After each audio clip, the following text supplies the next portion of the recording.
வணக்கம் and welcome to meals and memories. இன்றைக்கி நம்ம சூப்பரான மேகி தான் எப்படி பண்ணுறதுன்னு பார்க்க போகிறோம். இது நம்ம வழக்கமாக தண்ணியில் போட்டு எடுத்து வேக வச்சு சாப்பிட்றத விட இந்த மெத்தடில் நீங்கள் மசாலா மேகி செஞ்சிங்கன்னா செம்ம டேஸ்ட்டாக இருக்கும்.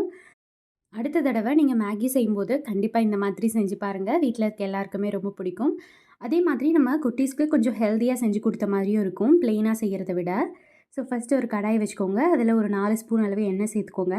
எண்ணெய் நல்லா காஞ்ச உடனேயும் கடுகு, உளுத்தம் பருப்பு, கடலைப்பருப்பு கலந்து வச்சுருக்கேன், அதையும் சேர்த்துக்கலாம்.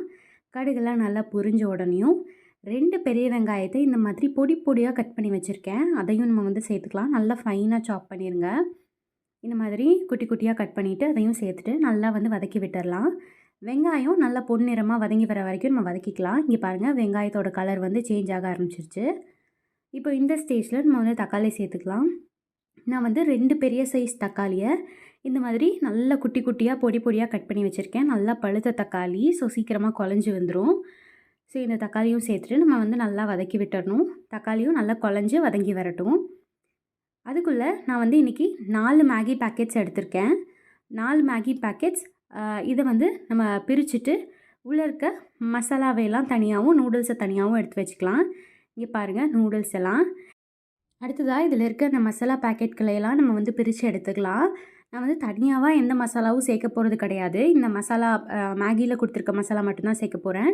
தக்காளியெல்லாம் பாருங்கள், இந்த மாதிரி நல்லா வதங்கி வந்ததுக்கப்புறமா ஒரு 1/2 ஸ்பூன் அளவு மஞ்சத்தூள் மட்டும் சேர்த்துக்கிறேன். மஞ்சத்தூள் சேர்த்துட்டு அடுத்ததாக நம்ம கட் பண்ணி வச்சுருக்க இந்த மேகியோட மசாலா இருக்கு இல்லையா, அது எல்லாத்தையும் நம்ம ஒன்று ஒன்றா இந்த மாதிரி சேர்த்து எடுத்துக்கலாம்.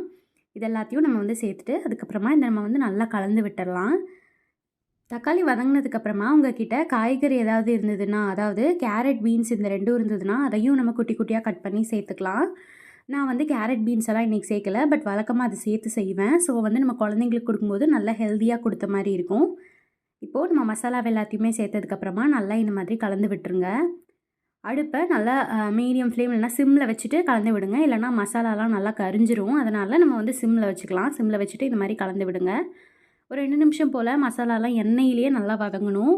ஸோ இந்த மாதிரி 2 நிமிஷம் போல் நல்லா வதங்கிருச்சு. இப்போது நம்ம கொஞ்சமாக தண்ணி சேர்த்துட்டு இதை நல்லா கொதிக்க விட்டுடலாம். எக்ஸ்ட்ராவாக நீங்கள் காரம் அதெல்லாம் தேவைப்பட்டுச்சுன்னா சேர்த்துக்கோங்க. பட் இதில் இருக்கிறதே எனக்கு கரெக்டாக இருக்கும். ஸோ அதனால் நாங்கள் காரம் எதுவும் சேர்க்கலை. உப்புமே இதில் இருக்கிறதே கரெக்டாக இருக்கும். ஸோ நாங்கள் தனியாக உப்புமே எதுவுமே சேர்க்க போகிறது கிடையாது.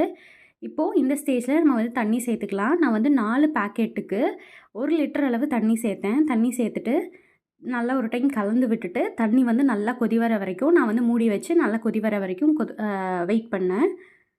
அப்புறமா தண்ணி நல்லா கொதித்து வந்திருக்கிற டைமில் நம்ம நூடுல்ஸ் இருக்கு இல்லையா, அதை நீங்கள் உங்கள் விருப்பம் தான், அப்படியே சேர்க்குறதுனாலும் சேர்த்துக்கலாம்.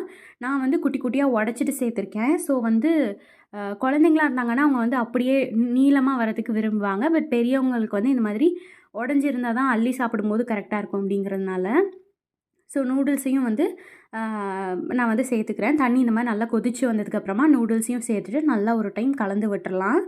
கலந்து விட்டுட்டு இந்த தண்ணியெல்லாம் நல்லா வற்றி போகிற வரைக்கும் நல்லா அந்த நூடுல்ஸ் வெந்து வரணும். ஒரு 10 நிமிஷத்துக்கு நல்லா மூடி போட்டு வேக வச்சு எடுத்தோன்னா செம்ம டேஸ்டான மசாலா மேகி ரெடி ஆகிடுச்சு. ஹெல்த்தியாகவும் கூட இருக்கும். நம்ம வழக்கமாக ப்ளெயினாக சாப்பிட்றத விட இந்த தக்காளி, வெங்காயம், காய்கறி எல்லாம் சேர்த்தோன்னா நல்லா ஹெல்த்தியாகவும் இருக்கும். கண்டிப்பாக ட்ரை பண்ணி பார்த்துட்டு எப்படி இருந்துச்சுன்றதை கமெண்ட்ஸில் சொல்லுங்கள். இந்த வீடியோவை லைக் பண்ணிவிட்டு நம்ம சேனல் மீல்ஸ் அண்ட் மெமரிஸை சப்ஸ்கிரைபும் பண்ணி வச்சுக்கோங்க. பாய்.